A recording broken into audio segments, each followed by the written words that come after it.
Boa noite. A Rede Bandeirantes de Rádio e Televisão começa agora ao vivo aqui do seu estúdio no Morumbi, em São Paulo, mais uma entrevista coletiva. E o nosso convidado desta noite é mais um candidato à presidência da República, é o cardiologista Enéas Ferreira Carneiro, do PRONA, o Partido da Reedificação da Ordem Nacional. Enéas tem 55 anos, casado, 3 filhos, disputou a sua única eleição em 89 como candidato à presidência da República e na época teve pouco mais de 360 mil votos. O candidato do PRONA vai ser entrevistado por jornalistas da Rede Bandeirantes de Rádio e Televisão e temos aqui conosco os companheiros Antônio Teles, Luiz Gutenberg, Luiz Nassif, Alberto Luchetti e José Paulo de Andrade. E para abrir o nosso debate de hoje, vamos ter também, havia me esquecido, a participação de representantes de entidades e instituições da sociedade, como o senhor Márcio Valente, que é coordenador do PNBE, o Pensamento Nacional das Bases Empresariais, Fernando Guzmão, da União Nacional dos Estudantes, Rubens Staffner, que é diretor de desenvolvimento do IBEF, que é o Instituto Brasileiro dos Executivos Financeiros, e Gisela Gorovitz, que é conselheira da Associação Brasileira das Mulheres de Carreira Jurídica. Os telespectadores também podem participar do nosso entrevista coletiva através do telefone 842-8000, 011 para quem está fora de São Paulo, 842-8000. Eu quero abrir o nosso entrevista coletiva de hoje com a primeira pergunta ao candidato Enéas Carneiro. Boa noite, doutor Enéas. Não há nenhum indicativo nas pesquisas de todos os institutos, né, que o senhor vá ao segundo turno. Pouco antes de começar este programa, conversávamos aqui na Bandeirantes e o senhor dizia que tem absoluta convicção que vai para o segundo turno, que o senhor vai disputar a final dessa eleição. Em que dados o senhor se baseia, de onde o senhor tira essa informação? Boa noite ao senhor Francisco, boa noite aos senhores telespectadores e aos senhores jornalistas e à plateia. É exatamente como nós conversamos há pouco, eu repito a razão de ser da minha convicção. No quadro que se encontra aí, o quadro apresentado à nação, existe uma pessoa que representa os anseios da coletividade como um todo. É desagradável falar na primeira pessoa, mas não há opção. O único candidato que tem absoluta liberdade de movimentos para, em chegando ao poder, desenvolver uma atividade no nível de estadista, compatível com a realização daquilo que se chama a vontade nacional, sou eu. Em que eu me baseio para dizer agora que há perspectiva? Existe um calor gigantesco nas ruas, nas filas de ônibus, em todos os locais por onde passa e por onde meus amigos do partido passam. Existe um processo de contaminação, um processo do qual está participando a sociedade a partir da base da pirâmide. E eu digo ao senhor, nós estamos há mais de um mês no processo.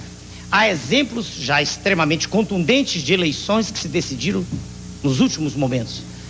E a nossa, quero crer, pertence a esse tipo, uma vez que o conteúdo nacionalista, a forma convicta, a maneira contundente, clara e irretorquível em que as nossas teses são apresentadas, farão com certeza com que a população, dentro de pouco tempo, mostre um índice bem Doutor maior. Desco, qual é o modelo, o senhor como estadista, qual é o modelo de Estado que o senhor defende para atender os chamados anseios populares? E aqui, respondendo a pergunta do senhor, que já muitas vezes me foi feita, eu defendo um Estado que é forte, não um Estado fraco que aí se encontra. Um Estado técnico, onde nos cargos estejam indivíduos de preparo, que tenham nível de excelência, e não políticos escolhidos porque transitaram nos corredores do Congresso durante décadas, como está ocorrendo novamente aí. E o Estado intervencionista por excelência. Eu sei que essas teses se chocam com teses que o senhor inclusive apresentou, que eu conheço, mas eu estou expondo a sua pergunta. Quando o senhor pergunta, o Estado já o caracterizei, direi mais, um Estado nacionalista. Um Estado que vai lutar para fazer com que um país rico como o nosso deixe de ser servo no cenário internacional. Uma vez que é ponto de vista meu e do grupo que está comigo, que riqueza não é um papel pintado. Riqueza não é um papel emitido nos Estados Unidos. Riqueza é um subsolo como nós temos, o mais rico do planeta. Riqueza é uma fonte de energia inesgotável que os países dos trópicos têm, como o nosso, Fonte essa que nos dá, em um dia de sol, o equivalente em energia a mais de 300 mil usinas de Itaipu. Os países ditos ricos não têm energia. Se não tem energia, não tem nem futuro. E por isso é que existe toda essa gritaria internacional, da qual infelizmente fazem parte dirigentes nossos, no sentido de tentar convencer a população brasileira que ela não tem futuro, que ela é pobre mesmo e que tem que abrir o mercado, abrir tudo. Essa é a nossa tese. O governo nosso será absolutamente nacionalista. Quanto à forma do poder nazista, quanto à inspiração panteísta, não é isso? Bom, quanto à ideologia, seria uma tecnocracia. Seria... O senhor está perguntando ou está afirmando? Se o senhor está afirmando, eu me calo. Se o senhor está perguntando, eu respondo. Eu estou tentando estabelecer uma relação entre o que o senhor afirma e os modelos que nós conhecemos. Não, eu quero saber se eu tenho o direito de responder. Claro. Certo, pois não. Se fosse uma assertiva, eu me calaria. Eu sou disciplinado. Claro. Se o senhor disser é assim, eu me calo. Eu estou num programa dos senhores. Eu estou num programa dos senhores com regras e obedecerei às regras. É para responder. Não é nazista uma vez que o partido nazista foi criado, já existia antes o Partido Operário Alemão, depois se transformou em nazista. Mas ele teve como seu líder máximo representante o senhor Adolf Hitler, que partia de um pressuposto ideológico que é diametralmente oposto àquele que nós do Prona defendemos. Aliás, no primeiro parágrafo, daquilo que foi o manifesto nosso, que está registrado em cartório e à disposição de quem queira lê-lo, está escrito assim: nós, brasileiros de todas as partes, de todos os credos, de todas as raças. Eu quero crer que esse primeiro pressuposto já se choca frontalmente com a tese nazista, que o senhor deve conhecer muito bem, da discriminação. Primeiro ponto. Por acaso, pessoas de todas as raças, de todas as partes assinaram esse documento? Olha, eu tenho... Aqui na plateia tem um colega japonês que é da raça amarela. Eu tenho colegas... Eu sou mestiço, claro, dá pra ver, descendo de brancos, negros e índios. E tenho colegas negros na Executiva Nacional. Eu não fui procurá-los para ter representantes, não. Os indivíduos não são bons ou maus porque são brancos, negros ou amarelos. Eles têm uma bagagem genética e essa bagagem recebe influências do meio e coisas boas ou más vão vicejar na dependência da estimulação externa. Então, o senhor poderia relacionar todas as ações, todos os serviços que vão ser prestados pelo Estado nesse modelo que o senhor defende? Perfeito. Pergunta clara, como é natural. Bom, primeiro, o Estado vai intervir no sentido de evitar o que vem ocorrendo. Vamos falar de riqueza. A desnacionalização das nossas jazidas. Isto é um crime contra a soberania nacional. Minério não é commodity. Minério não é um bem renovável. E os nossos minérios do subsolo são mandados para o exterior de há muito, como se fossem bens renováveis. Eles resultam, veja o senhor, de um processo geológico numa escala de tempo que é muito superior à de uma vida humana. Então, enquanto os Estados Unidos detêm suas reservas estratégicas, nós exportamos como se fossem bananas as nossas riquezas, das quais o nosso pobre povo não tem nem noção, não tem nem ideia de que existem. Isso se refere a manganês, a ferro, manganês fundamental para siderurgia, ferro, isso para estânio, isso para alumínio, na bauxita, inclusive bauxita refratária, e isso valeria uma hora de discussão, mas saiamos deste assunto para outros. Pretende-se a cada instante, e eu ouço isso, e houve uma tentativa colossal de quebrar-se o monopólio da Petrobras. O nosso partido é radicalmente contrário a isso, e digo por quê para o senhor. Uma empresa eficiente, uma empresa que em 40 anos de existência investiu mais em capital do que todas as multinacionais instaladas no país em 100 anos. Elas todas investiram 72 bilhões de dólares. A Petrobras sozinha investiu 82 bilhões. Pode interromper. O senhor é um grande profissional aí de cardiologia. O senhor ganhou essa excelência técnica de mão beijada ou o senhor disputou muito para chegar onde chegou? Não entendi. O senhor é um grande especialista em cardiologia. Nós conhecemos a sua reputação. Muito obrigado. O senhor chegou onde chegou? De mão beijada, ou batalhou? Eu cheguei através de um esforço extremo, que é o esforço que a Petrobras fez desde 1954. Por que peraí. A Petrobras perfurou algumas centenas de poços. Nos Estados Unidos, eles perfuraram dezenas de milhares. Estão num patamar que é pequeno. Por que a competição pode ser ruim para a Petrobras, no caso? é simples. Petróleo é energia. Aliás, do nosso ponto de vista, está saindo isso no nosso livro, que estará, se Deus quiser, para toda a imprensa à disposição, lá pelo final do mês, o nosso projeto completo de governo. A Petrobras, o senhor perguntou em que seria, perdão, perdi. Por que a Petrobras, a competição seria nociva a Petrobras se ela será tão estimulante em outras áreas? Sim, eu respondo ao senhor. O grande problema não é a competição, ela é extremamente válida em muitas áreas. A questão é que energia é poder. Energia, não há nada que se faça no mundo sem energia, nada. Nem no nível da matéria inanimada, nem no nível da matéria viva. Se nós não nos alimentarmos, dentro de pouco tempo pereceremos. E, no nosso ponto de vista, é perigosíssimo, dado um fato que é notório para qualquer pessoa que tenha um mínimo de lucidez ou poder que tem o capital estrangeiro aqui, hoje, no nosso país.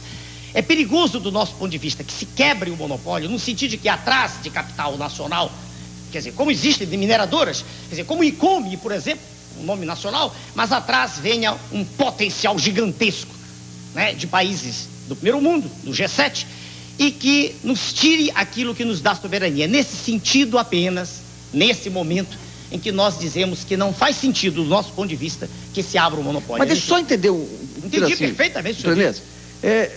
Jazida embaixo da terra não é riqueza. Opa, aí eu discordo do senhor.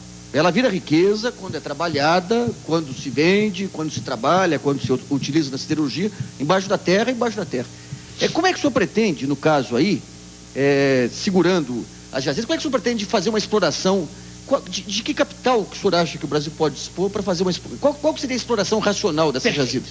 Perfeito. Bom, primeiro, eu me permito discordar do senhor, e não vai nisso de respeito. É o natural nas discussões, claro, né? O papel não é riqueza. O papel é apenas um instrumento de troca, mais nada. Riqueza é aquilo que eu tenho, aquilo de que eu posso lançar mão. O minério é riqueza. Se o senhor disser, não é em ato, do ponto de vista aristotélico, é em potência, sim. Mas pode ser transformado. Precisaremos de um empurrão. Nós temos hoje riquezas em papel no Brasil que estão se esvaindo de forma criminosa. Isso não é noticiário, né? Isso não sai nas primeiras páginas. Honra ao mérito, há poucos dias atrás saiu no jornal O Globo, né? Uma notícia pequena, mas saiu. Nós pagamos valor extraordinário de serviço da dívida interna, e o senhor também conhece o assunto muito bem. O Globo publicou em torno de 4 bilhões de dólares mês passado, mas ele se referiu apenas ao pagamento dos títulos que estão em poder do público. Ele não se referiu aos títulos que estão no Banco Central, aos quais o Tesouro também paga juros. Não, isso aí anula. Desculpe, aí anula. A informação, eu vou dizer a fonte. É soma de zero, hein? Não. A informação, chequemos depois. Os telespectadores, os senhores, é do professor Dércio Garcia Munhoz, que é titular de Política Econômica da Universidade de Brasília. É equivocada essa informação. Então o senhor discorda do professor Munhoz. Muito bem. O Globo diz 4, eu não tenho números na mão, eu vi apenas com a caneta na mão, não tenho nada para lhe mostrar. Estou com a cabeça apenas. 4 bilhões de dólares foi o número publicado. Então trabalhamos com 4 e não os 6, que é a informação de que eu disponho. Ano passado, em 93, agora o dado é oficial, não há como negá-lo. O Serviço de Saúde todo do Brasil teve um aporte de 6 bilhões de dólares, quando deveria ter de 12. Então o senhor imagina, aceitando o seu número, que eu não tenho como provar que o meu é real, quase tudo que se gastou em um ano está sendo gasto. Tudo bem. Agora você tem a saúde e tem o investimento em minério. Por favor. Tá, desculpa. Eu estou só dizendo que, durante a década passada, 100 bilhões de dólares, 100, um valor vultoso, foi gasto pagando serviço da dívida interna. Eu não estou nem falando, veja o senhor, no descaminho. Eu não estou falando no que sai pelas fronteiras, eu não estou falando em pedra preciosa, é nada disso. Eu estou falando naquilo que é pago oficialmente, para um sistema financeiro que está apodrecendo a nação. Aliás, não é só a nossa, todo mundo considerado em desenvolvimento, que não tem nada de desenvolvimento, que é subdesenvolvido mesmo. Esses valores são monstruosos. Não se necessita dessas cifras tão grandes para atuar, veja o senhor. E ainda mais porque, se o senhor trabalhar com o minério, imediatamente quando o senhor o retira, e se o senhor o manufaturar... Tem que ter capital. Não, porque esses 6 bilhões que o senhor falou, esses 4 bilhões... 6 bilhões. Os 4 bilhões da dívida interna, se o senhor somar ao que falta à saúde hoje, vai dar para atender a saúde. Não, mas aquilo foi o ano... Senhor Luiz Nassif, aquilo foi o ano inteiro. Isso aqui é um mês. Não comparemos a escala. Um mês, esse serviço da dívida, por favor, esse serviço da dívida é de um mês. Aquilo foi o ano todo. Não, isso é de certeza absoluta agora. Sou médico, por favor. Isso aqui é um mês. E o serviço de saúde foi um ano. Um ano. E tem médico aqui do lado, 4 colegas meus. Por favor. O serviço de saúde do Brasil recebeu durante o ano inteiro 6 bilhões de dólares. O povo não sabe disso. Reclama porque o hospital está caindo aos pedaços. E os senhores financistas que vivem sem fazer nada, especulando, recebem por mês isso. A diferença é um mês para um ano. Então, recursos há.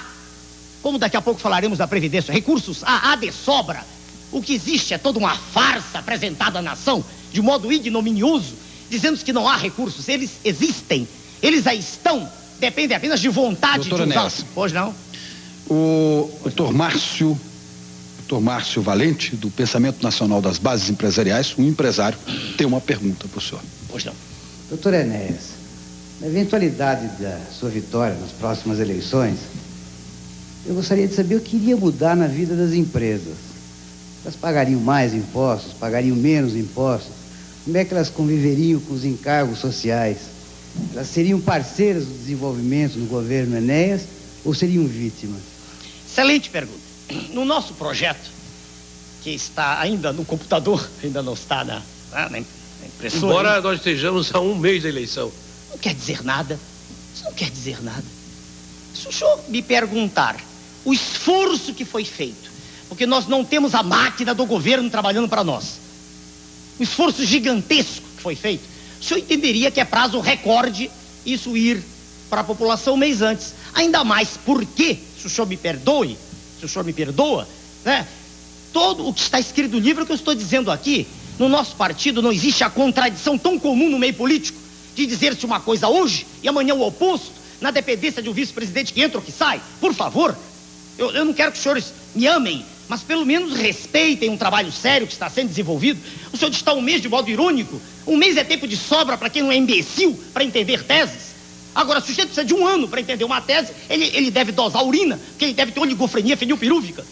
Muito por favor, bom. Um minutinho, eu respondo ao senhor. Não, agora, por favor. A pergunta do senhor Márcio Valente, do PNB, por favor. Posso responder, por favor. Senhor Márcio, eu repito se for preciso daqui a pouco. Senhor Márcio, não há contradições.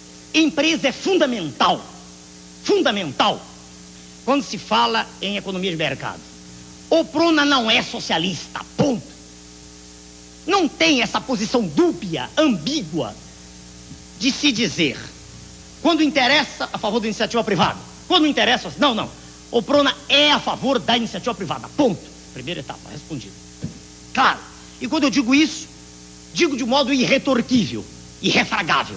É a favor da iniciativa privada. O senhor não está falando num governo intervencionista? Como é que fala? Eu assim eu não termino a responder. Terminarei. Essencialmente, o primeiro ponto meus colegas que aguardassem o próximo bloco do seu programa, eu respondo a cada um de cada vez. Eu gostaria que o doutor Enéas completasse a pergunta do empresário Márcio Valente e a gente vai para o intervalo. Perfeito. O empresário. Para ser específico, depois a gente desenvolve, o Estado pode agir em duas coisas. Não o faz porque é fraco, extremamente fraco, porque os governantes têm sido pacóvios, títeres, bonecos na mão do capital. Como é que o Estado pode intervir? Pode intervir em tributação e em taxa de juros. Briguem à vontade, discutam à vontade, mas é nossa tese, nós a defenderemos até o fim. Taxas de juros e tributação. Então, no caso específico, o senhor perguntou da empresa, a tributação que é paga hoje é algo absurdo, é algo inconsistente, algo ilógico. O Prona tem um projeto. Nós, num tempo recorde, trabalharemos com 4 impostos, 2 federais, 1 estadual, 1 municipal. E iremos até, isso já está escrito, está no computador, né? Iremos até aquela faixa do imposto só, deixando a contribuição previdenciária de lado, mais para frente. Quer dizer, nós diminuiremos bastante as alíquotas. Faremos com que o empresário possa investir, porque diminuindo taxa de juros também, ele se sente bem para investir. Hoje, qualquer indivíduo que tem bom senso e quer ter lucro, ele prefere aplicar dinheiro, é mais fácil do que investir. Então as empresas terão o direito de viver dentro de um Estado, dentro de um conjunto em que a sociedade terá prazer de trabalhar e o empresário de investir. Haverá um retorno que hoje é mínimo. Hoje o retorno do capital próprio brasileiro é menor do que o internacional. Ele aparentemente é maior quando se trabalha com... Você vai ampliar o Estado? Vai ampliar o Estado? Só um momento, o senhor terminou? Terminei. Então nós vamos fazer um pequeno intervalo, entrevista coletiva volta daqui a pouco. Com prazer.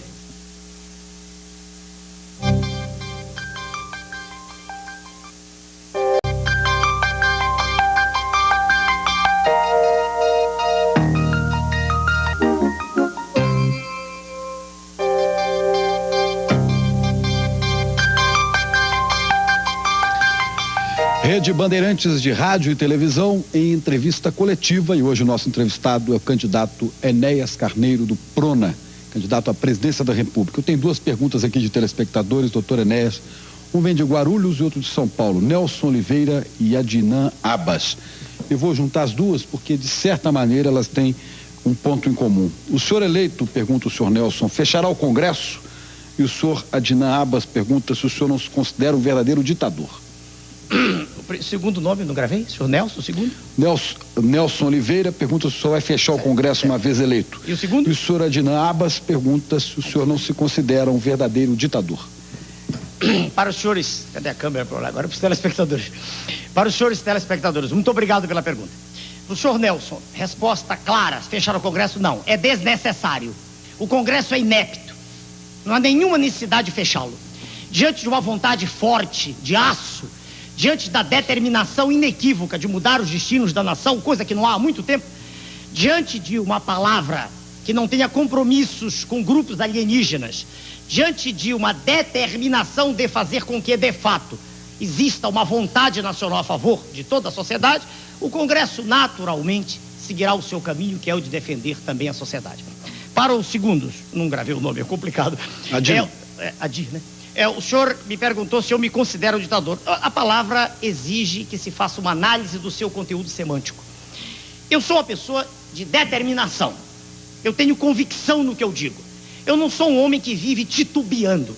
Eu não gosto do verbo achar. Eu passei a vida inteira estudando. Não foi para ser presidente da República, nunca nem pensei nisso. Aliás, não gosto do modo como política é feita no Brasil.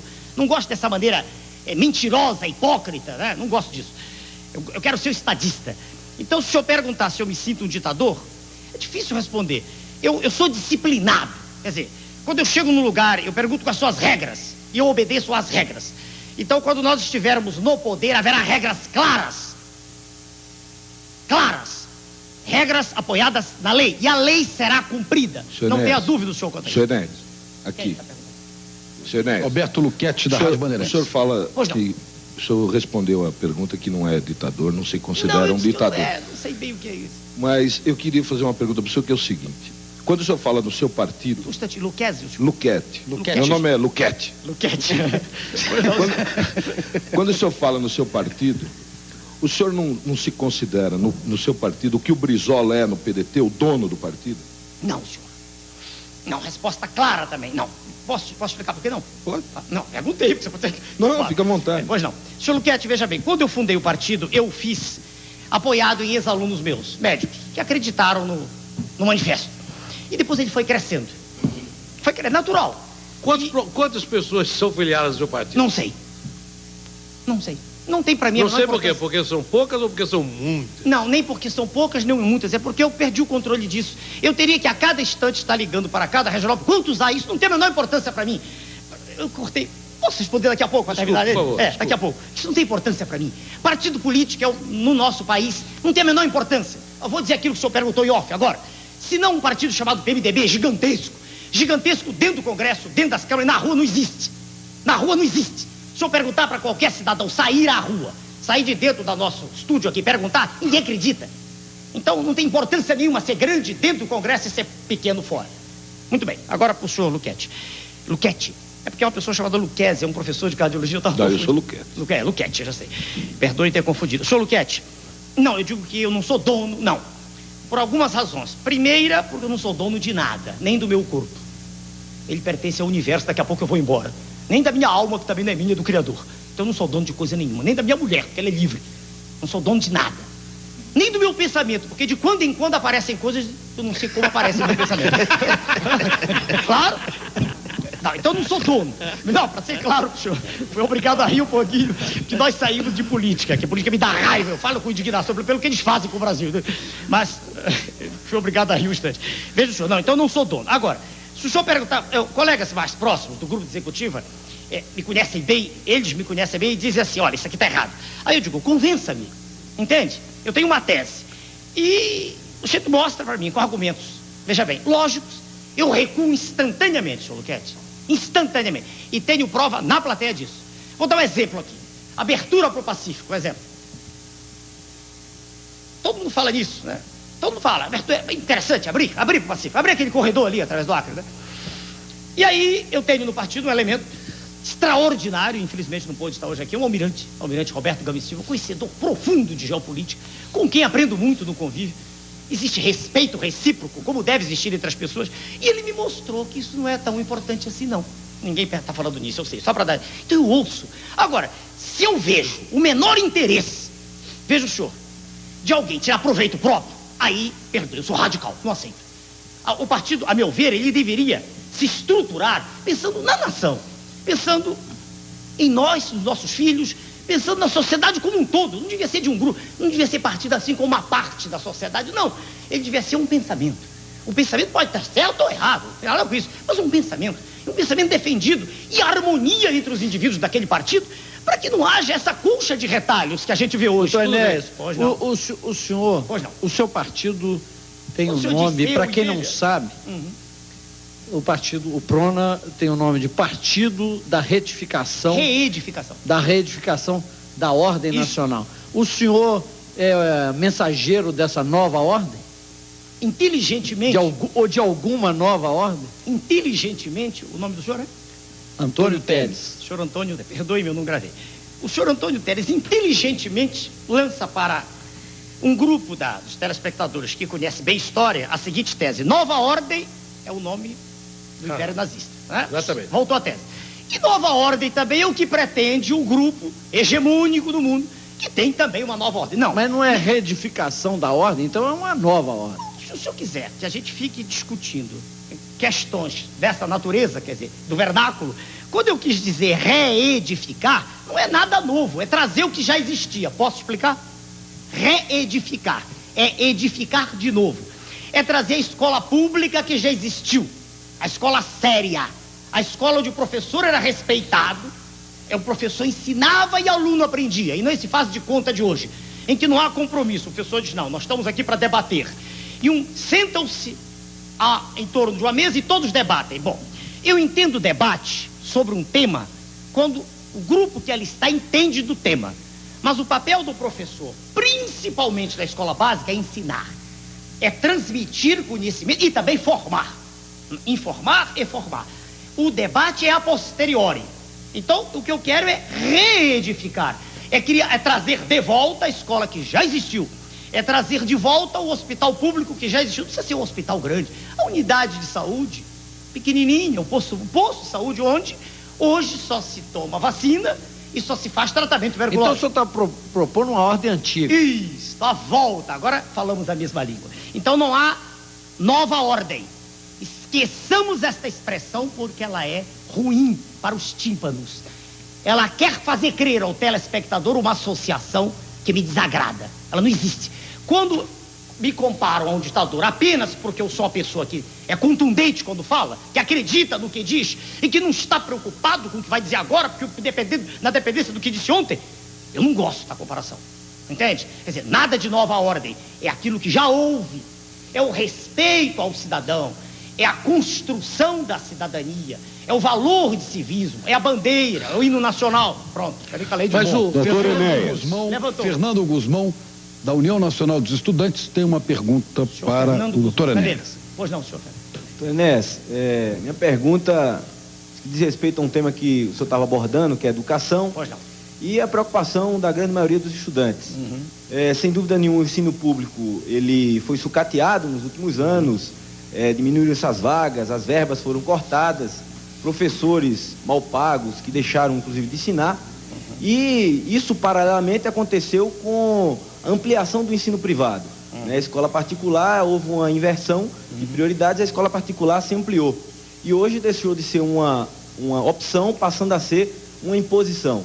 Eu queria saber, no seu governo, como o presidente Enéas trataria a questão do ensino público e como também trataria o problema do ensino privado. Porque hoje, inclusive, infelizmente, hoje as escolas particulares em Brasília fecharam as portas porque disseram que não vão respeitar a medida provisória das mensalidades, porque rebaixa o valor da mensalidade. Então, como o presidente Enéas trataria o problema da escola particular e do ensino público? Senhor Fernando, o nome do senhor. Senhor Fernando, a pergunta do senhor traz dentro dela já embutida a resposta. É uma questão de parar, só e pensar.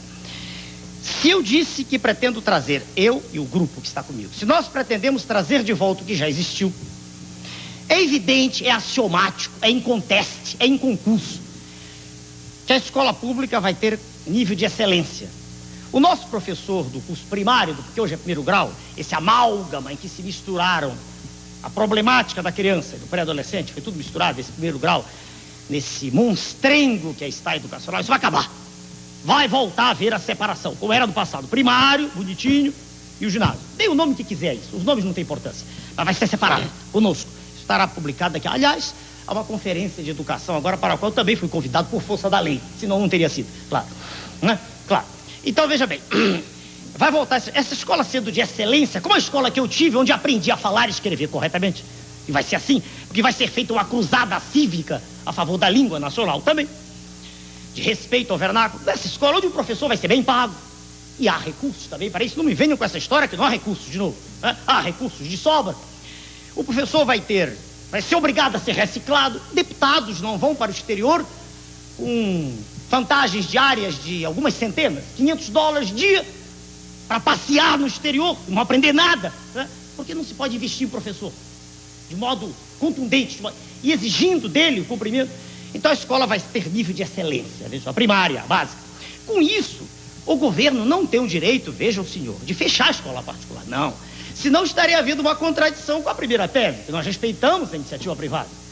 Agora, a escola particular vai existir, mas no meu tempo, eu me lembro, do meu lado, naquela escola que era de Madeira, lá em Rio Branco, Acre, diretora viva ainda, né? Saudação à senhora Clarice Ficuri, diretora, estou falando para a tela, a senhora Clarice está viva ainda, diretora da minha escola, que era de Madeira, hoje está de alvenaria, só que a qualidade caiu muito de ensino, muito. Veja o senhor, naquela escola havia ensino de primeira categoria. Os indivíduos, filhos de famílias abastadas, para lá iam com prazer, os pais mandavam, o senhor está entendendo? Assim como eu não vou pegar o indivíduo está na economia informal, agarrá-lo e dizer venha para a empresa, não é isso. Vamos fortalecer a empresa, vamos investir na empresa, vamos fazer com que o empresário tenha segurança, tranquilidade para trabalhar. E aí o indivíduo que está na informalidade, ele pouco a pouco vai preferir a estabilidade. Assim também a escola particular. Pouco a pouco irá sendo drenado esse contingente enorme que está na particular e irá caminhando para a pública. Espera aí, uma coisinha a mais. Agora, no segunda pergunta, o senhor falou sobre a lei. Brasília, senhor Fernando Guzmão, em estando no poder, nós somos a favor da lei. A lei tem que ser cumprida. Se ela é boa ou má é uma questão a ser discutida a posteriori. O senhor entende? Lei existe para ser cumprida. Em 89 eu dispunha de 15 segundos para falar. Falava 14, eu cumpria a lei. Entende? Lei existe para... Senão não é lei. O senhor está entendendo? Então, se eu perguntar a minha opinião sobre o que está ocorrendo, eu sou radicalmente contra. Mas eu não tenho poder para intervir. Entendeu? Se a lei, se há uma medida provisória que determina isso ou aquilo, ela tem que ser cumprida, ponto final.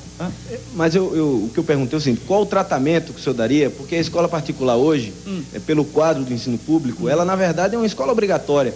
Porque se não tem vaga na escola pública, o pai e a família é obrigado a ir para a escola particular. Aí esse caso, esse fato de Brasília, as escolas, em função de não acharem a lei favorável a elas, não cumprem e fecharam as portas até que a medida provisória não seja aprovada no Congresso. Então, de que forma o senhor agiria nesse caso, sendo presidente da República? Meu Deus do céu, o que o senhor está me perguntando também tem uma resposta óbvia. A lei existe para ser cumprida. Veja bem, se o sujeito não cumpre a lei, há diversas maneiras de ele ser apenado, diversas, que se procure no código qual é a pena a ser cumprida e que a pena seja imposta sem discussão, independentemente de quem seja ele ou do nível social. Doutor Enéas, o senhor está dizendo o seguinte, se não fosse, respondendo a ele, se o senhor fosse presidente da República, o senhor não faria nada, entregaria isso ao poder competente, que no caso seria o judiciário. É isso que o senhor está dizendo? Peraí, um minutinho. Não teria nada a fazer? Eu nem parei aqui para examinar a questão. Eu não sei qual é o artigo. Eu estou perguntando porque ele fez uma pergunta, como é que o senhor agiria? Mas veja bem, o senhor está dizendo que... Cumpra-se a lei. Cumpra-se a lei. Então o senhor não faria nada... Peraí, não é não fazer nada. Convocaria o judiciário para decidir. Eu não sei, estou dizendo para a nação, qual é o artigo. Eu não sou doutor em direito, eu só estudei direito constitucional, a única parte de direito que estudei. Eu nunca disse que era doutor em direito, meu currículo completo. Veja bem, eu não sei qual é o artigo ao qual está havendo desobediência, mas deve haver uma penalidade prevista. Celso, entende? Então essa penalidade tem que ser utilizada. Esse indivíduo que está descumprindo... Aplicada pelo Poder Judiciário. Claro, pelo Poder Judiciário. O Poder Judiciário terá que fazer aquilo que deve. O presidente Itamar também mandou cumprir a lei. E foi cumprida? Não foi. Como que o senhor faz para cumpri-la? Porque Sua Excelência, o presidente, não usa dos poderes que tem. Então o senhor usaria? Ah, sem dúvida. Mesmo... Sem dúvida. Mas quais os poderes do presidente aí sobre o judiciário? Opa. Vamos aí que está a história. Vamos bem devagar. Eu pediria que o doutor Enéas guardasse esta resposta para daqui a pouquinho, depois do nosso intervalo.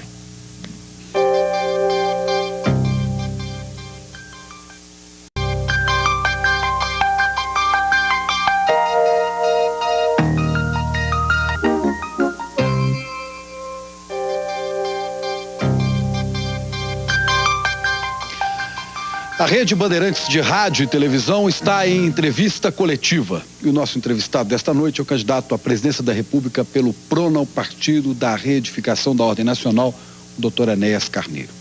No bloco anterior, havia ficado uma pergunta aqui do nosso colega Luiz Nassif. Eu pediria que ele refizesse a sua pergunta. Doutor Enéas, a pergunta é a seguinte: dentro de um regime democrático, aí é o judiciário, o presidente não tem poder de prisão. Então é nesse sentido que eu perguntei qual seria a sua atuação como presidente nesse episódio. Eu estava... Bom, só completando, eu gostaria de acrescentar uma pergunta de Alexandre Murrier, do Rio de Janeiro.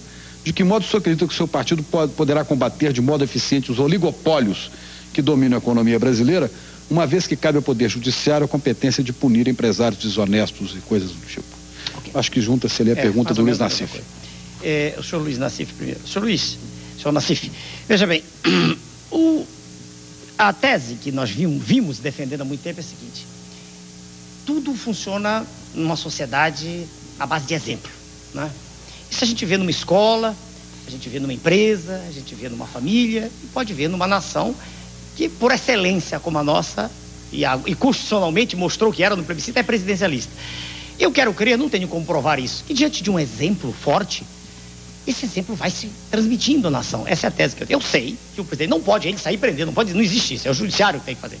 Mas eu acredito que um exemplo de seriedade, de convicção, de ação plena, permanente, desde o primeiro momento, e não esse ato de ir e vir, que é comum na política brasileira, eu acredito que isso faz com que o próprio judiciário, que dos três poderes, a meu ver, é o que ainda tem mais força hoje, atualmente, né? Eu acredito que até ele também se engajará nesse processo. Essa é a minha maneira de ver. Zé Paulo de Andrade. Agora, o senhor tinha alguém antes, não? Não. Havia uma pergunta com relação ao oligopólios, no mesmo sentido da pergunta de Luiz Nassif, do senhor Alexandre Murrier, do Rio de Janeiro. Pois não. Bom, eu perguntaria ao doutor Enéas Carvalho, por que o senhor se candidata a presidente se lhe falta suporte partidário? O senhor mesmo disse que não sabe quantos simpatizantes tem o seu partido, quantos integrantes sequer o senhor sabe quantos tem o seu partido, mas não é um número expressivo. Por que, presidente? O senhor foi até coerente, disse em 89 que o eleitor não o veria em 90, não o veria em 92, voltaria a vê-lo em 94, isso. O que está acontecendo agora. O senhor não poderia dar uma contribuição à nação como legislador, doutor Enéas? Perdão, o nome do senhor? José Paulo. Senhor José Paulo, algumas corruptelas só que eu me permito corrigir. Meu nome é Enéas Carneiro. O senhor disse Carvalho, por isso que eu perguntei seu nome antes. Não, nada demais, senhor. Não, obrigado, não saber. Meu nome é Enéas. Também porque eu digo na televisão sempre meu nome é Enéas. É mais fácil, né? Exato. Bem, o senhor disse que eu não sei quantos integrantes. É verdade? E eu respondo por quê? Porque isso não tem a menor importância. E eu já dei exemplo aqui de público, isso não tem importância. Integrante filiado, não tem importância. Não existe estrutura partidária no país ligada à sociedade, não existe. Agora, simpatizantes eu sei, sim, senhor. Isso eu sei. Os simpatizantes se revelam a cada instante que eu vou à rua. São os simpatizantes. Não dos que gritam apenas Enéas, esses são um número grande, mas dos que se aproximam para me abraçar, para apertar minha mão e dizer eu estou do seu lado para endireitar o Brasil. Então eu sei quantos são. São um número bastante significativo. O senhor confirmou o que eu disse em 89, eu lhe agradeço a sua observação, eu disse que não me candidataria a nenhum outro cargo. E a última questão, a não ser a presidente. E agora por quê? Porque, observando o quadro que aí está diante de nós, veja o senhor, de deterioração termodinâmica progressiva da ação pública. Isso é bom. Gutenberg, desculpe. Eu me impressiono com as suas expressões, são realmente muito curiosas. Muito obrigado. Eu passei a vida estudando, senhor. Reflete isso. Então pro senhor José Paulo, então, Estou me obrigando a sorrir, tá vendo? O programa tem um dom.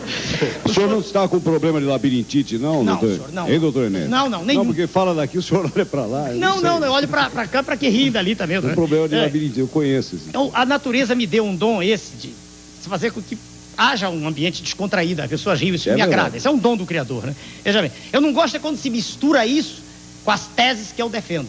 Uma coisa é a pessoa ser agradável, não ser fechada, trancada, sisuda, quer dizer, conseguir fazer com que os outros riam. Outra coisa é não ter nada para dizer. E como legislador, o senhor não poderia ser mais útil à nação? Não, deixa eu dizer, senhor Zé Paulo, né? Sabe por que não, senhor Zé Paulo? Um legislador, por mais culto que seja, por mais interessado que esteja em resolver os problemas da nação, ele não consegue. Deixa eu dizer para o senhor, hoje quem manda na nação, realmente, e aqui fora não, eu estou dentro, quer dizer, mas fora, ninguém sabe, quem manda são os líderes partidários. O senhor ainda há pouco mostrou tanto apreço pela lei, agora o senhor está dizendo que o legislador não pode fazer nada? Uai, eu estou falando da coisa já feita. Se a lei existe, ela tem que ser... Se o legislador não é capaz de fazer a lei, como é que vai existir a lei? Mas se eu... Espera, ela aí está. Isso é um fato inconteste, como o senhor está aí e eu aqui. Se a lei aí está, boa ou má, ela é para ser cumprida. Em nenhum momento alguém me perguntou se ela é boa ou má. Ninguém perguntou isso aqui. Se perguntarem, é 1 hora para discorrer sobre o assunto. Sobre a qualidade. Peraí. O senhor faria melhor? O senhor faria melhor, senhor Enéas? Legislação? O legislador não é capaz de fazer a lei. Um minutinho. Não nos percamos. Só ele primeiro. Aí. Um deputado sozinho, por melhores que sejam suas intenções, ele não muda o quadro nacional. A contribuição dele é extremamente pequena quando existe. Eu tenho uma deputada, uma só, no nosso partido, dona Regina Gordilho. Uma senhora extremamente séria, que teve coragem de dar o pulo no escuro, de vir para o meu lado. E permitiu, graças à sua coragem, que nós pudéssemos entrar com uma ação de inconstitucionalidade, garantir nossa candidatura, que tinha sido impedida de um modo inconstitucional pelos senhores congressistas, porque temiam exatamente o que está ocorrendo. Que com essa clareza meridiana, eu expusesse essas ideias. Então, um deputado não tem como mudar a nação. Já num país presidencialista como o nosso, o presidente da República, por ser o símbolo nacional, ele tem esse poder. Ele pode. Por isso eu me candidatei. Está respondido, senhor. Doutor Enéas, deixa eu fazer uma perguntinha, voltando... Quem está falando? Só uma retificação aqui. Aqueles 4 bilhões de serviço da dívida por mês não existem, viu? Opa! Existe de 600 a 800 milhões. Um minutinho. Sabe o que? Deixa eu ver. 600 a 800 milhões, e que é muito dinheiro. É muito dinheiro. Vai dar, no final do ano, uns 8 bi para 10 bilhões. Posso redarguir? Posso? Pode, claro. O senhor está convidado, de público, na frente de todo mundo, para que nós chequemos esses dados onde o senhor quiser. Não tem porque senão eu digo uma coisa, o senhor diz outra e minha palavra contra a sua. Olha... Um minutinho. 4 bilhões de dólares, 4 bilhões, esse é o valor noticiado pelo Globo. Bilhões, peraí. E a pessoa que me dá o número 6 bilhões é o professor Dércio Garcia Munhoz, titular de Política e Economia do Brasil. Outro nome, o professor Marcos Coimbra, professor da Escola Superior de Guerra, e o senhor deve conhecer, que o senhor já esteve... Não, assim não. Quer dizer, o senhor tem um número, eu tenho outro. Não. Eu vou explicar o meu número, o senhor apresenta o seu aí. Não, mas eu não trouxe nada. Eu vim... Mas eu apresento a lógica. A lógica o senhor... Lógica é da sangria da nação, que a nação não sabe. Eu sei, mas deixa eu... A lógica do valor. Eu apresento a lógica do valor, o senhor rebate. Pois não. Nós temos um estoque aí de dívida disponível de 40 e poucos bilhões de dólares. E um juro real. Em poder do público. Em poder do público. E um juro real. O senhor disse aos quais não se paga o juro. Professor, se o Tesouro paga para o Banco Central, tá dentro do governo, não sai para fora. Isso não existe, não existe. Tudo bem. O dinheiro que sai realmente de obras, de orçamento e vai para o investidor, é uma quantia de 600 a 800 milhões. A palavra investidor é um eufemismo, especulador, né? O senhor está muito rigoroso aí. Sou rigoroso, senhor. Só porque isso não produz riqueza. Não, mas mas quando o senhor é rigoroso na palavra, o senhor desvia do raciocínio. Isso que eu estou querendo pegar aqui. Não, eu estou dizendo o seguinte, 600 a 800 milhões de dólares, mas que é muito dinheiro, Agora é insuficiente para atender a todo... Sem dúvida. Essa história. Agora eu pergunto o seguinte, o senhor tem de um lado... O senhor fez uma proposta de ampliar a ação do Estado. Sem dúvida. De outro lado, o senhor tem uma proposta de reduzir os tributos. Como é que soma isso aí? Uai, mas na medida em que todo mundo sabe isso, qualquer estudante de economia, na medida em que a alíquota cai, a base de arrecadação aumenta. Isso é primário.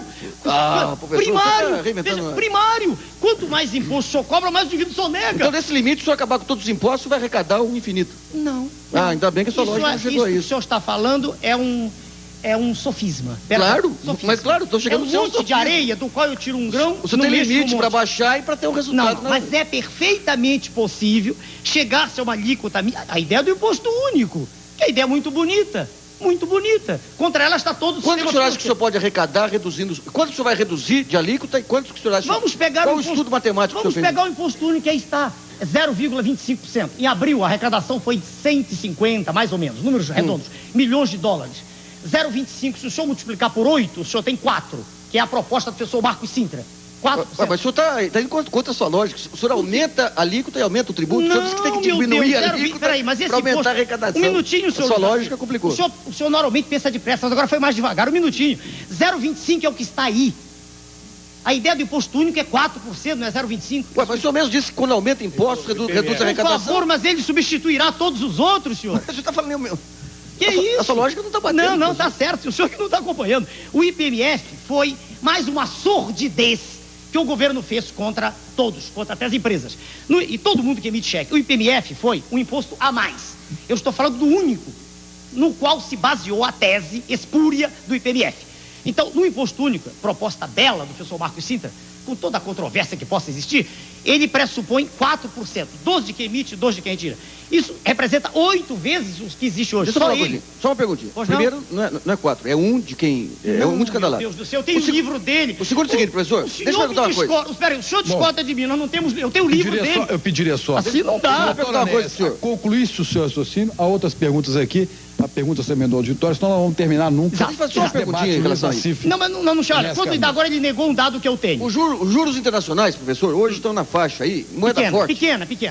Vamos pôr, exagerando, 8%. Eu não falei juro internacional. Falei daqui. Deixa eu chegar lá. Vamos reedificar a ordem do programa. 8% ao ano. O doutor Luiz Nassif faz uma pergunta. Tá. O doutor Enéas responde uma 15 pergunta. segundos. Você tem um juro de 8% Por favor, ao ano. tem 15 segundos, senhor Luiz Nassif. Vou marcar aqui. Por que eu usaria cheque se a cada transação eu pago 4%, que equivale a metade do juro anual em economia desenvolvida? Por que eu usaria cheque? Bom, a ideia é que quando eu tiver esse imposto, eu teria eliminado essa carga tributária. Ele substitui tudo mais. Mas não responde. Responde, porque todos nós pagamos mais de 4%. Respondi. É de 4%? É 4%. Por que eu usaria cheque se vai me levar metade de uma remuneração? Quando eu emito cheque, meu Deus, está havendo uma... Eu pago 2, o outro é que vai pagar 2. Ou seja... 2% é menos do que tudo que eu pago hoje com todos os 58 impostos que aí estão, sem dúvida.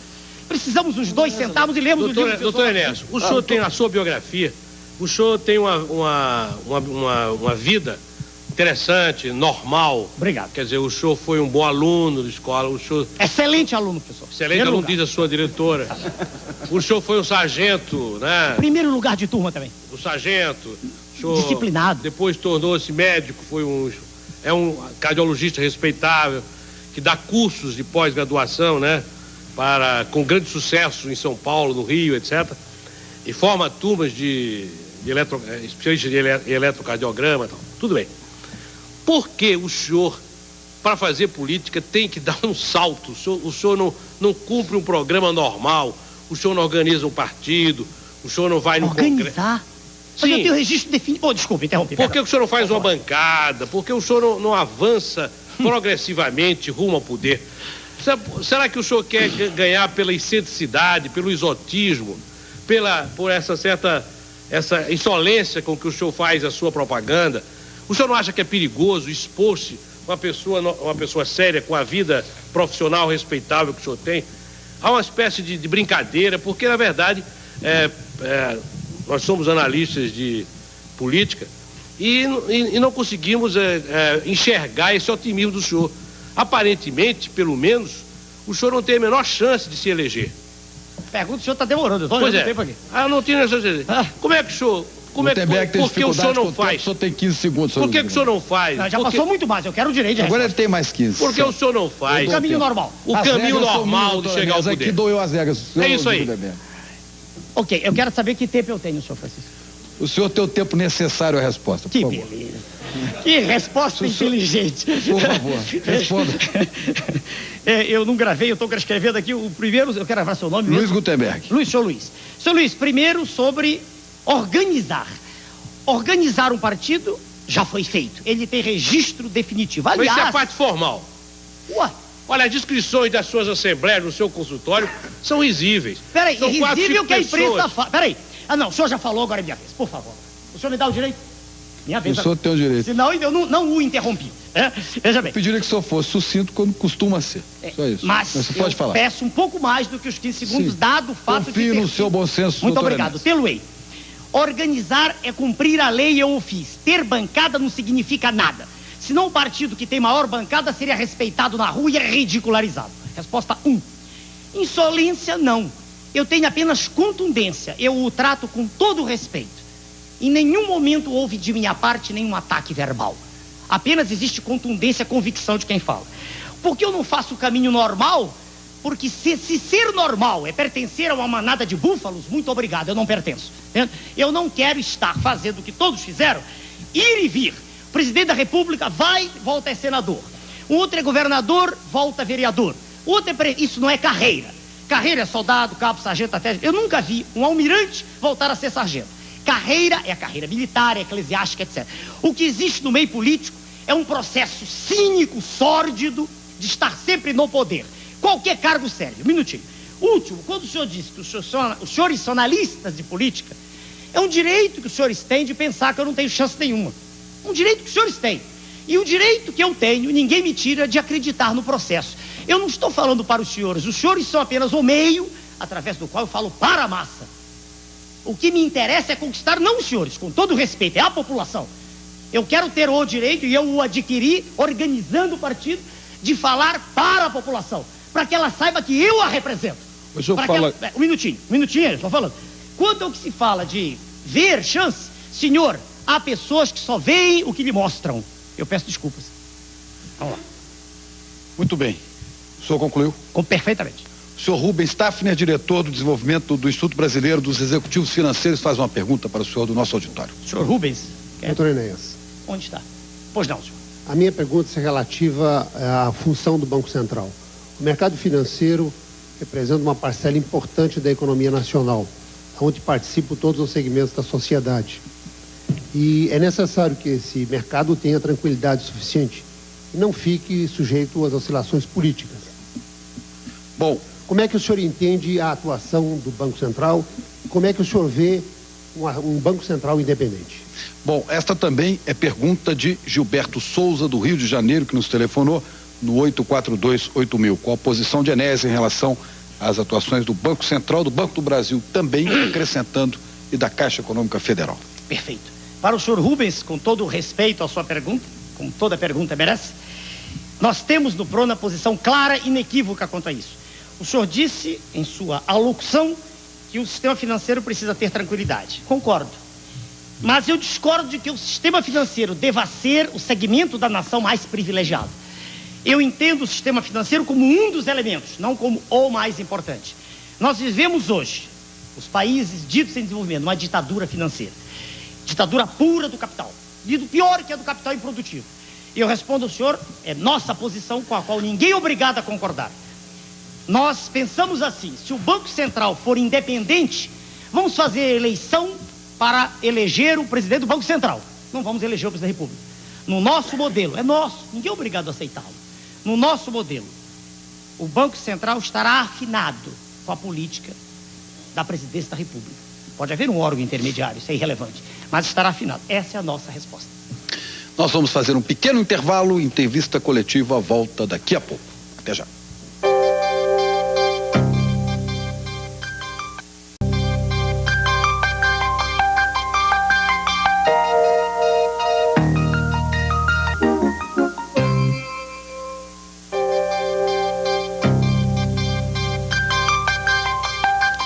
A Rede Bandeirantes de Rádio e Televisão faz esta noite entrevista coletiva com o candidato do PRONA à presidência da República, o doutor Enéas Carneiro, e eu quero abrir esse bloco com a pergunta da senhora conselheira da Associação Brasileira das Mulheres de Carreira Jurídica, dona Gisela Gorovitz. Doutora Gisela, que está aqui no nosso auditório.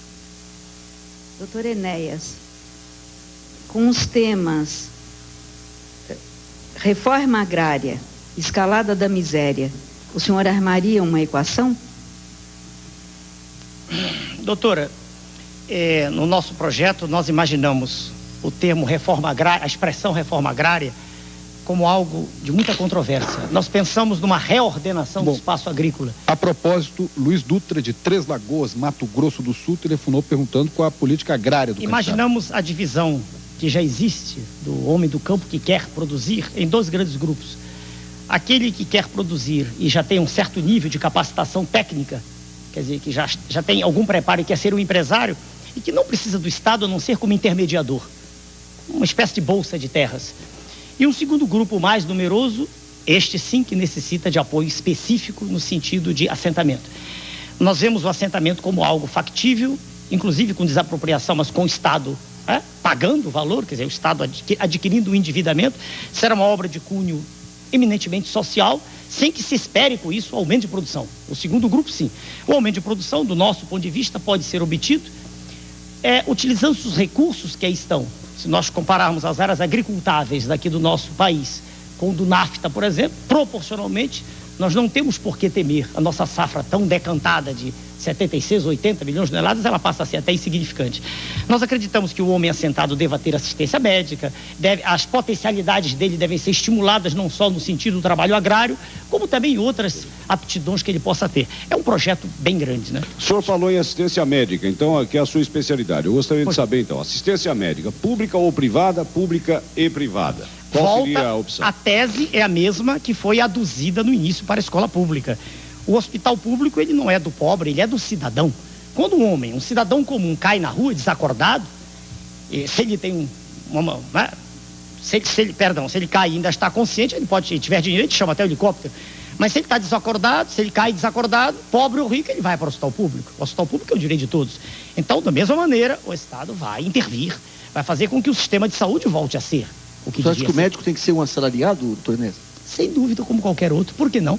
O médico, veja o senhor, hoje ele tem salários aviltados como profissional. Aliás, peraí, é rara hoje a forma de atividade profissional que é bem remunerada, raríssimo. Mas só para terminar lá. Então, o sistema de saúde único, de novo, é uma falácia. Ele está no papel. Nós temos, eu não disse não houve oportunidade, nós temos uma centralização doutrinária. Nós acreditamos que a descentralização deve ser na execução só, mas não na doutrina. O que nós pretendemos e faremos valer, em lá chegando, é que o atendimento médico seja o mesmo em todo o país. Isso é possível.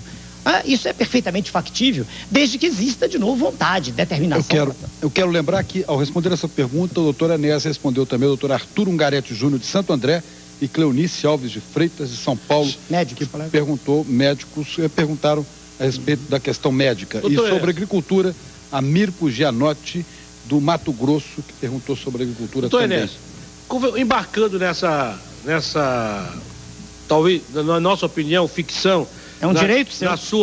Na coisa, uma certeza, e que o senhor vai para o segundo turno, quem é que o senhor gostaria, quem é que o senhor imagina que vai ser o seu competidor? Difícil responder isso. Extremamente difícil, muito difícil. Por quê? Porque o quadro é altamente indefinido, porque a base da pirâmide, que realmente é quem elege, que não está mais assistindo ao programa, porque acorda às 4 da manhã, a base da pirâmide está ainda sem nenhuma definição. Estatísticas feitas por diversos órgãos mostram que metade da população não está participando ainda. O processo se define nas 3 últimas semanas. É extremamente difícil. O ex-governador Leonel Brizola acha que as pesquisas são uma conspiração contra ele, contra certamente o senhor também, porque... Eu nunca disse isso. Bom, mas... Quem? O senhor afirma que está bem, tem grandes possibilidades. As pesquisas dizem que não. As pesquisas retratam, veja o senhor, um instantâneo. Elas não são um filme. Elas mostram aquilo que elas viram, num universo que não é bem caracterizado. Elas escolhem um grupo ali, segmentam. O senhor teria condição de fazer uma avaliação comparativa, sincera, das ideias e do programa dos seus rivais nessa disputa para... Não gostaria de fazer isso, não. O meu caminho não tem nada a ver com desses senhores. E quanto o seu partido está gastando nessa eleição? Quanto pretende gastar nessa eleição? 2 perguntas. Quanto está gastando? Até agora gastou do meu bolso, porque eu não vendi nenhum bônus. Nenhum. Não sei se em algum estado alguém... Eu recebi um telefone celular no programa do Sr. Jô Soares, um programa que tem um tom diferente desse aqui, um programa, né, E um amigo meu mandou um cheque assim, particular para mim, até uma coisa assim, bônus assim, quer dizer, o trabalho de campanha, não recebi nada. Então o que a gente, hoje a passagem foi paga pelos senhores aqui, tá? Então o hotel é pago, eu já disse isso em outros programas. Eu não faço comícios, não fiz até hoje, e falo através dos meios de comunicação, os 3,6%, aliás, os 7,2% aqui em São Paulo, né? Pela firma Toledo e Associados, os 6% em Brasília e em torno de 6% no interior de Minas, são reflexo apenas disso. A base da pirâmide não foi alcançada. Agora, sem dinheiro fica difícil, né, doutor? Bom, o dinheiro suficiente para a passagem eu tenho. E eu não acredito, veja o senhor, que a população se deixe enganar mais uma vez, como aconteceu em 89. Existe todo um processo de fermentação no seio da sociedade em que existe ainda uma esperança. Eu quero crer que a nossa candidatura trará de volta essa esperança. Olha, ela não troca a doutora Gisela Gorovitz não troca um Fernando por outro, não? Se a massa vai fazer isso ou não? Não sei, senhor. É um direito. A doutora... Um minutinho, eu nunca pedi voto a ninguém. Nunca. Voto é uma decisão de dentro, é espontânea. Nunca o fiz e não pretendo fazer. Eu apresento uma mensagem, o senhor deve observá-la na tela e dou meu nome no fim. É uma opção que se apresenta. Se o senhor pergunta se a população vai escolher o senhor Fernando, não sei. Se ela o fizer, é a escolha dela e será assim, não tem nada com isso. Chico, a doutora Gisela Gorovitz fez uma pergunta e considera que a resposta não foi satisfatória. Eu pediria que o senhor falasse. Pois não, claro. Ela repetisse, o senhor respondesse rapidamente, por favor. Claro. Doutor Enéas, eu formulei a questão colocando a escalada da miséria, e a miséria, tem razão, e a reforma agrária, exato, e se o senhor armaria uma equação com esses dois elementos. Entendi. No caso... Perdão, doutora. E na o senhor compreendeu a pergunta? Agora foi porque, como é muita gente falando, a gente se perde. O senhor armaria a equação com isso? E com relação à escalada da miséria, o que o senhor preveria para a geração de empregos? No que concerne a agricultura, é o incremento. É aquilo que os povos desenvolvidos fazem. É tributar o mínimo e incentivar. O oposto do que se faz aqui. O senhor já falou sobre a agricultura? Já estou encerrando. Agora, na miséria. A distribuição de renda que aí está é de uma iniquidade social considerável. Eu só vejo uma maneira, senhora. Dividir o processo em duas etapas, quase simultâneas. Uma em que o Estado intervém, gerando empregos, algo parecido com aquilo que fez o senhor Roosevelt, Estados Unidos, o New Deal dele. Que cria empregos. Como a mão de obra nossa é em grande escala, sem qualificação, pequenos empregos, as ruas, tapando buracos, quer dizer... É perfeitamente possível. Roosevelt, na época, foi chamado de socialista porque quis fazer isso. A segunda etapa é empresa mesmo. É um estímulo gigantesco à atividade empresarial, e eu já disse como, diminuindo tributação. E criando, inclusive, bolsas, né? A questão dos meninos de rua, por exemplo, bolsas, né? A empresa, hoje ela não pode nem contratar um menor, porque a legislação é tão dantesca que ela não tem por que contratar um garoto. Então, criando condições para que o empresário fique tranquilo, entende? Que ele possa empregar, eu quero crer que isso é sanável. Chico, eu queria fazer uma colocação, que na outra parte eu pediria, a partir de agora, nós estamos chegando ao final, eu tenho uma série de perguntas aqui do telespectador que eu gostaria de fazer um bate-bola rápido com ele. Que eu vou colocar. Eu pediria então que a gente agisse o senhor insinuou que alguns candidatos têm ajuda, e quando o Gutenberg falou do seu plano de governo, o senhor falou que ele não foi nem impresso ainda porque o senhor não tem dinheiro. Mas não disse isso. Não foi impresso, eu não tive tempo útil. Tudo bem, mas o senhor insinuou que tem candidatos que recebem ajuda do governo. Quem são esses candidatos? Olha, eu não tenho como documentar, provar. Mas o senhor deixou entender que tem alguém que recebe ajuda do governo. Veja bem, eu quero crer que se o dinheiro aparece... Bom, vamos ser claros. Para quem, senhor Enéas? Vamos lá. Sua Excelência, o candidato do governo, que é ex-ministro... Quem é? O nome dele? Que necessidade, todo mundo sabe. Sua Excelência, o senhor Fernando Henrique. O homem que era ministro, Sua Excelência, o cidadão que era ministro, é um homem que tem um programa milionário. Graças à ajuda do governo? Não sei, não posso afirmar. Mas o senhor está insinuando. Veja bem, é difícil caracterizar isso. Veja, essas coisas... Então não pode insinuar, senhor Enéas. Ou pode? Eu estou pensando para lhe responder. Não, corrijamos a expressão do governo. De fontes não conhecidas. Pronto, fica melhor. Não. Melhor. O senhor falou aí em estado forte intervencionista. Não conhecidas. Pronto. O senhor falou em estado forte, técnico intervencionista. Técnico, intervencionista e nacionalista. Sem dúvida. Guardei bem. Sem dúvida. Doutor Enéas Carneiro. Sem dúvida. Não vou errar de novo. Sem dúvida. O senhor me lembra muito Jânio Quadros, que dizia que o Estado deve ser forte e ágil. Esse intervencionista não seria o ágil do Jânio Quadros, que tinha como gurus políticos Nasser e De Gaulle. Quem são os seus gurus políticos? Eu não tenho gurus, eu admiro o ex-presidente francês, Charles de Gaulle, admiro pela personalidade, eu admiro qualquer pessoa que tem determinação. Nasser também? Não conheço bem a trajetória, não conheço bem a pessoa, eu era criança, né? Não tem. O senhor de Gaulle, sim. Agora, quando o senhor pergunta sobre o Estado, sobre ágil, a palavra para mim, ela, de novo, ela é de um linguajar extremamente moderno. Ágil é rápido, ágil ao pé da letra é isso. É um Estado que intervenha naquilo que a sociedade espera dele. Hoje o Estado é servo da classe política, é inimigo da sociedade, é isso. Bom, eu tenho aqui uma série de perguntas do telespectador, eu vou começar a falar rápido com o doutor Enéas, pedir que faça um bate-bola rápido com essas perguntas. Não vai conseguir falar mais rápido. Né? Hermelindo Trevisan, de São Paulo, pergunta, eu pediria rápidas respostas, que é um bate-bola. Que proposta o senhor tem para os aposentados? Receberem uma aposentadoria digna depois de terem trabalhado 3 décadas e meia para nossa. Isso é possível? É possível, sem dúvida. A história da Previdência, eu não há mais tempo aqui, é outra farsa também. Bom, Jefferson de Corumbá pergunta se o senhor acredita em Jesus Cristo. Sem dúvida. Josué Gonçalves de São Bernardo do Campo, o senhor é a favor da pena de morte? Totalmente contrário a qualquer forma de eliminação da vida. Contrário à pena de morte, contrário ao aborto. O aborto, o senhor responde Contrário Daniel também. Melo de Brasília. E Marcílio Duarte de São Paulo, o senhor é a favor de controle da natalidade? Controle de modo educacional, não controle de modo através de intervenção. Ensinar as pessoas que é muito mais fácil educar um número menor de filhos do que uma prole muito grande. Leonardo José Paulino de São Paulo, o senhor vai fazer o que com o Plano Real se eleito? O Plano Real é uma ficção. Não dá tempo para explicar aqui. Existe hoje... O senhor vai acabar com a moeda, é isso? Não é acabar com a moeda, é criar uma série de condições que façam com que realmente a moeda tenha valor, e não isso que está aí, que é uma farsa. Marcos Lima do Recife, qual a situação das Forças Armadas no seu governo? Reaparelhadas para que possam ter o seu lugar no papel de defesa da segurança e da integridade do território nacional. Hélio Ferreira Lobo de Barbalha, no Ceará, o que o senhor pensa do projeto de mudança do curso do Rio São Francisco? E o senhor tem algum projeto para resolver o problema da Sem seca? dúvida, o projeto já é antigo, não é meu, é de muito tempo atrás. A perenização das águas dali daquela região, a utilização das águas subterrâneas, tudo isso está dentro do nosso projeto para o Nordeste. O Nordeste, na verdade, não tem seca, ela é fabricada. Isso é uma farsa também. E o serviço militar obrigatório? Sem dúvida, porque sem serviço militar obrigatório, nós não teremos forças armadas com jovens imbuídos de um ideal para defender a nação. Quando você fala segurança externa ou interna, ou ambas? Segurança, eu citei, da nação em relação ao exterior. A segurança interna só em momentos de absoluta necessidade. Mas talvez esse momento já esteja existindo. Como, por exemplo, fazer cumprir as escolas fazerem cumprir a lei? Não, nunca pensei nisso. Nunca pensei. Estou pensando no que concerne, por exemplo, a situação do Rio de Janeiro, onde 3 pessoas conhecidas minhas foram assassinadas há pouco tempo agora. Bom, Eliana pergunta de São Paulo, pergunta se o senhor é a favor do serviço militar para mulheres. Nunca pensei nisso. Eu não tenho nada contra, tem que pensar nisso. Nunca pensei.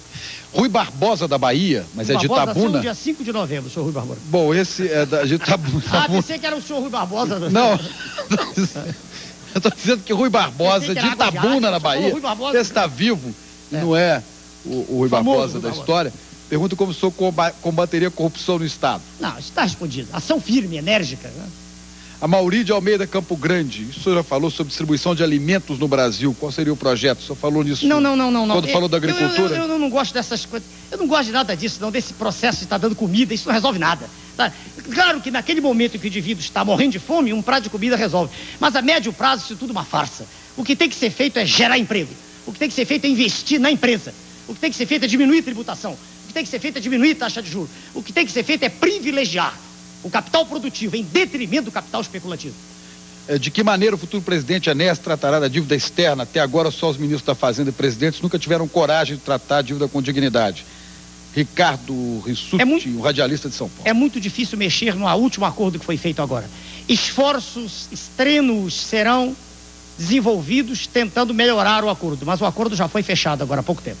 Bom, há outras perguntas aqui que não vão dar tempo. Eu gostaria só de selecionar duas, uma de Paulo Carvalho, de São Paulo, que pergunta: se eu não tivesse concorrendo à presidência, em quem o senhor votaria para senador, governador e presidente? Também é, de certa forma, a pergunta de Carlos Benedito de Osasco, que fala qual seria o seu segundo candidato. Em quem o senhor votaria para governador, presidente e senador se o senhor não fosse candidato?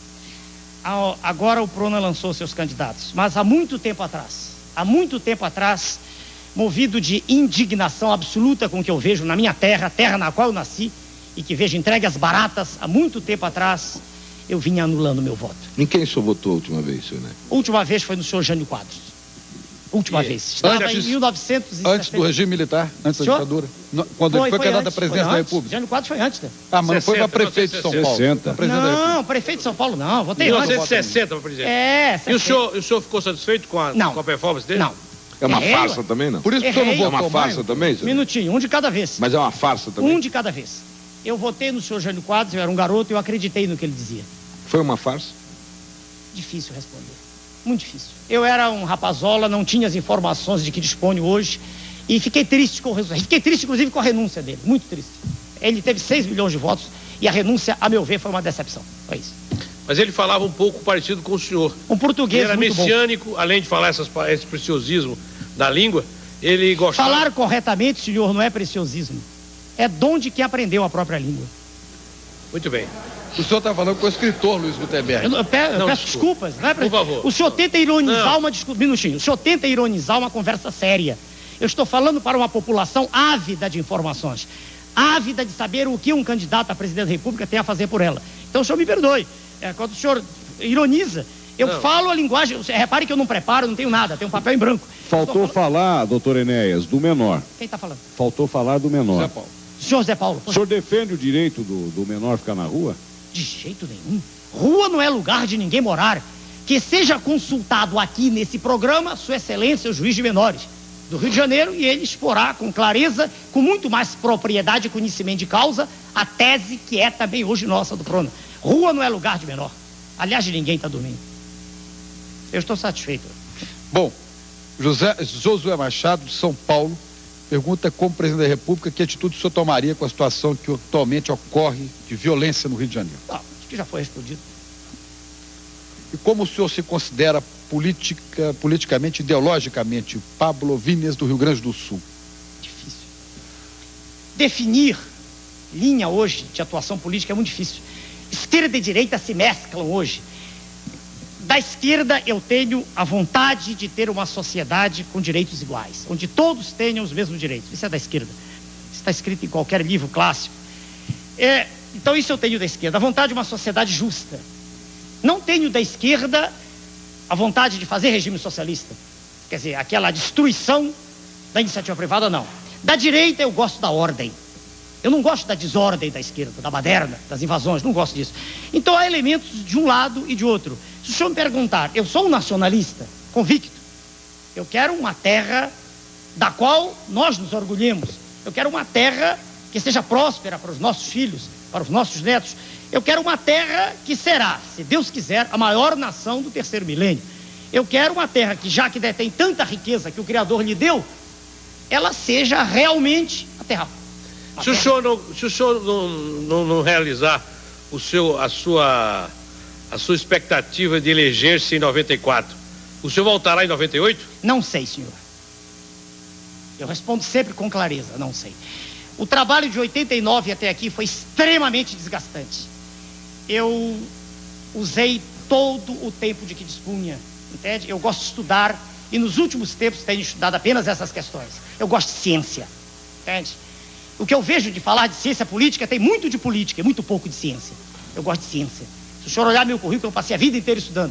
E num determinado momento, em 89, eu me indignei com tudo que está aí.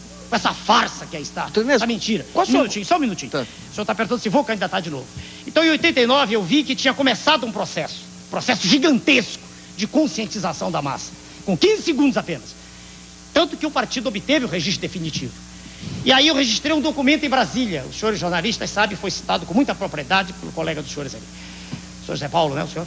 Isso. Eu registrei um documento dizendo que não me candidataria a nenhum outro cargo. Em compensação, aceitou o emprego do SBT para fazer uma intervenção usando o pitoresco do nome Enéas. Um minutinho. Pitoresco é a maneira como o senhor vê, não é como generais, brigadeiros, engenheiros, médicos veem que estão comigo. O senhor quer que a população pense que é pitoresco, isso é seu modo de ver. O seu modo não necessariamente reflete o modo como a sociedade vê. Um minutinho. Segundo, eu aceitei o emprego do SBT porque era uma maneira de, estando como aqui estou, expor essas mesmas ideias. Nunca houve, da direção do SBT, nenhuma intervenção no que eu dizia. Aquele minuto dentro de um programa que é de jornalismo, eu o tinha com liberdade. O meu agradecimento ao SBT, ao sistema brasileiro. Então eu repito, naquela ocasião eu deixei no documento impresso a ressalva, que me candidataria outra vez, né? Poderia ou não fazê-lo. Eu não registrei nenhum documento agora. Então, para ser bem claro ao senhor, eu não sei se candidataria. Dona Inês, deixa eu fazer uma pergunta. Como é que o senhor encara aí, o senhor estava falando em ciência, a sua especialidade? Qual é o papel que o Brasil, qual é a dimensão hoje da... Medicina? Dessa medicina mais voltada cardíaca aí, e qual o potencial que se tem no Brasil para virar um grande centro? Eu pediria que o senhor fosse tão rápido quanto possível nessa resposta. Entrou no assunto, é difícil. Veja, senhor, do ponto de vista de assistência, nós estamos muito mal. Assistência efetiva, muito mal. Nós temos núcleos de excelência, como o Instituto Coração em São Paulo e muitos outros, Paraná, Rio Grande do Sul, Rio de Janeiro. Mas no atendimento básico, veja o senhor, ao cardiopata, ao hipertenso, ao coronariopata, nós estamos mal. Nós estamos mal não é por culpa dos nossos colegas médicos, é por culpa do Estado, que está fraco, ineficiente. Nós estamos muito mal. Agora, nós temos núcleos de excelência que fazem tudo para despontar e que competem com as melhores organizações no exterior. E sem dúvida, senhor. Quem o senhor acha que estaria bem no seu governo como ministro da Saúde? Eu dei aula para mais de 20 mil pessoas. É facílimo escolher, senhor. Mais de 20 mil médicos, facílimo. O senhor acha... O senhor falou agora há pouco que às vezes vem um pensamento que o senhor não sabe de onde. É verdade. O senhor acha que é uma força superior que o encaminha para ser candidato a presidente? Se eu respondesse isso de modo insensato, precipitado, eu estaria sendo mentiroso. Se eu dissesse ao senhor, agora, nesse momento, e para a população, eu sinto que Deus, eu estaria sendo, perdoe-me, ridículo diante de mim mesmo. Eu não sei de onde vem a inspiração, não sei. Se o senhor me perguntar se eu creio em Deus, creio. Mas eu não vou ser cínico de dizer aqui que recebi chamado, nada disso. Isso seria de um cinismo que eu não aceito, o senhor entendeu? Agora, se o senhor disser, de quando em quando o senhor recebe, digamos assim, no momento exato, a iluminação, quer dizer, aquilo que faço, que eu respondo, o que tem que ser respondido, é verdade, acontece. Doutora Isso é uma dotação do Criador. Doutora Inês, nós vamos terminando o programa, mas tem 3 perguntas aqui que eu não posso deixar de fazê-las, de Alexandre Jardim, de São Paulo, Marcos Antônio da Silva, de São Miguel Paulista, e de Armindo dos Santos Ferreira, de São Paulo. O senhor é pessoa pública, o senhor não acha que sem barba ficaria com aparência melhor? Não acha que o tom de voz mais baixo ajudaria? O outro, que é um advogado, se tem alguma preocupação com o seu visual, talvez se o senhor cortasse a barba ficaria mais digerível ao quem vota. E Armindo dos Santos, se o senhor ganhasse a eleição, cortaria essa barba? Ela é ridícula. Estou feito assim. O senhor escolheu aquelas que são, por excelência, histriônicas. São 3. Sem dúvida. Inteligentemente, o senhor deu o tom que lhe interessa dar ao final do programa. Agora é minha vez de responder. Eu digo ao senhor que as outras já foram feitas. Certo. Essa é a interpretação que o senhor faz do meu trabalho. Sem dúvida. Não, do finalzinho só. Antes não. A barba não tem nada... O senhor me desculpe, elas não teriam tanta relevância quanto outras que foram feitas, e eu então as guardei por serem as últimas para o final. O senhor não vai receber todas. Vou responder. A barba não tem nada a ver com o processo político. Eu deixei crescer na década de 70, quando eu estava escrevendo um livro. O trabalho de ter que fazer barba todo dia me cansava, e eu, quando percebi, não era mais barbudo, já estava barbado. E gostei, deixei. Não tem nada a ver com o processo político. Sobre mudar visual, não. Eu sou assim mesmo. E para aquele que diz que é mais digerível, eu respeito o seu direito. Eu não estou pedindo voto ao senhor, estou me apresentando à população. E a última eu nem me lembro. Acho que era barba. Eu não notei barba e visual, a última eu não vi aqui. Era isso. É barba também. Muito obrigado aos senhores. O senhor está no equilíbrio, então. O que faltou lá, está aqui, está equilibrado. Muito obrigado pela sua participação na nossa entrevista coletiva. Doutor Enéas, eu agradeço aos meus colegas aqui presentes e convido para, novamente, na segunda-feira que vem, entrevista coletiva com outro candidato à presidência da República. E atenção, amanhã, às 10h30 da noite, aqui na Bandeirantes, com a mediação de Marília Gabriela, nós vamos ter o primeiro debate entre os candidatos à presidência da República, com a confirmação de todos os candidatos que aí estão, que asseguraram a presença